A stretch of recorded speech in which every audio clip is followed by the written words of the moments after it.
माँ बाप से बड़ा कुछ नहीं। हिंदी कहानी। यह कहानी एक गरीब युवक की है। वह गरीब युवक कमाने के लिए गांव से शहर आया। कुछ समय बाद उसको अच्छी नौकरी मिल गई। इसी दौरान उसके कई भी दोस्त बन गए। इनमें से एक दोस्त का घर रास्ते में ही पड़ी डाटा था। दोनों ऑफिस साथ साथ जाया करते थे। वक्त बीतता गया, काम चलता रहा। अब उसे नौकरी में भी तरक्की मिल गई थी।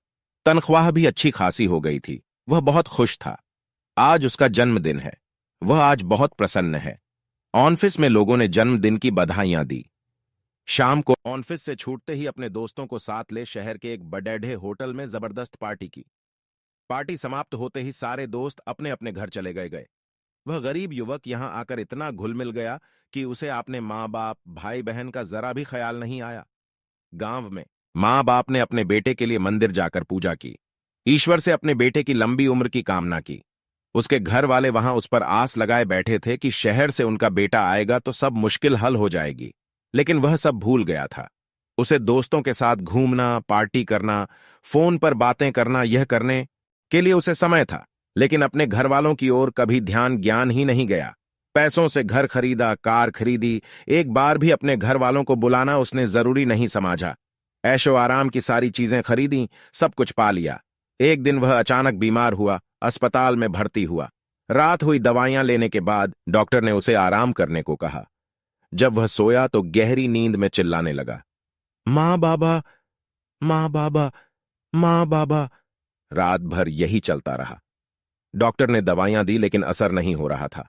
आखिर में सुबह डॉक्टर ने उसके घर संदेश भिजवाया कि उनका बेटा बीमार है और यहां हॉस्पिटल में भर्ती है। माँ बाप को जैसे ही पता चला वे भागे चले आए। माँ ने बेटे को देखते ही अपने सीने से लगाया।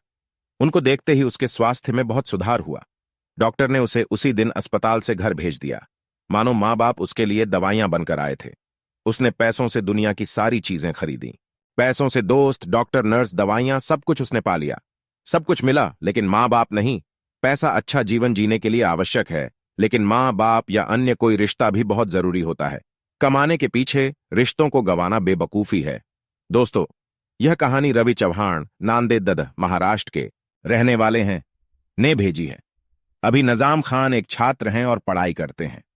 अपने आसपास की घटनाओं को देख उसे शब्दों में पिरोकर कहानी लिखना उनका शौक है। behrtarlife.com की ओर से नजाम खान को बहुत बहुत धन्यवाद। मैं इनके उज्जवल जीवन की कामना करता हूं। कृपया इस पेज को लाइक कीजिए।